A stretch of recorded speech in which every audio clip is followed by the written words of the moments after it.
കർത്താവിൽ ഏറ്റവും പ്രിയമുള്ളവരെ, അഭിഷേക മന്ന എന്ന വചന സന്ദേശത്തിലേക്ക് എല്ലാവർക്കും സ്വാഗതം. ഇന്ന് ചിന്തയ്ക്ക് ആധാരമായ ദൈവത്തിന്റെ വചനം വെളിപ്പാട് പുസ്തകം 22-ാം അധ്യായം 11-ാമത്തെ വചനം. വിശുദ്ധൻ ഇനിയും തന്നെ വിശുദ്ധീകരിക്കട്ടെ. ദൈവവചനത്തിന്റെ പൊരുളാണ് വിശുദ്ധൻ എന്നും വിശുദ്ധീകരിക്കട്ടെ, അഴുക്കുള്ളവൻ എന്നും അഴുക്കായിരിക്കട്ടെ. നിന്നെ അശുദ്ധിയിലേക്കല്ല കർത്താവ് വിശുദ്ധിയിലേക്കാ വിളിച്ചത്. ഞാൻ വിശുദ്ധനായിരിക്കുന്നത് പോലെ നിങ്ങളും വിശുദ്ധനായിരിക്കണമെന്നാണ് കർത്താവ് നമ്മോട് പറഞ്ഞത്.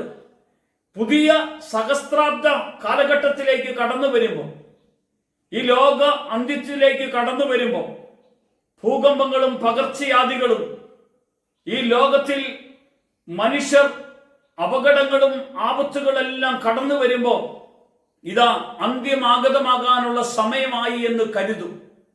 യേശു കർത്താവ് പറയുകയാണ്, നിങ്ങൾ വിശുദ്ധിയോടെ ജീവിക്കണം. വിളക്കിൽ എണ്ണ കരുതി.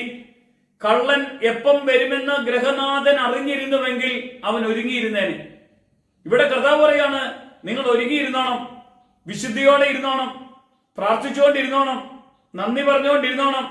എപ്പോഴാണ് വിളക്കിൽ നമ്മുടെ എണ്ണയുണ്ടോ എന്ന് ഇടയ്ക്കൊക്കെ വിളക്കെടുത്തൊന്ന് നോക്കണം. എണ്ണയില്ലെങ്കിൽ എണ്ണ ഒഴിച്ച് ഇതാ കാത്തിരുന്നോണം.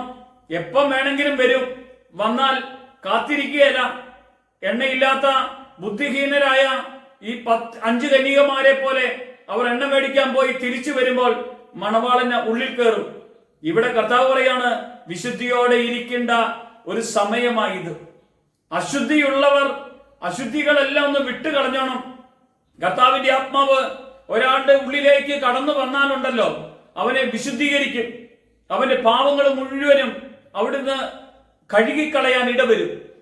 കർത്താവിന്റെ ആത്മാവാ നമ്മളെ നയിക്കേണ്ടത്. ആത്മാവിന്റെ ആ അഭിഷേകം ഹൃദയത്തിന്റെ അകത്തേക്ക് ഇറങ്ങി വരുമ്പോഴുണ്ടല്ലോ, പറഞ്ഞറിയിക്കാൻ പറ്റാത്തൊരു സന്തോഷം.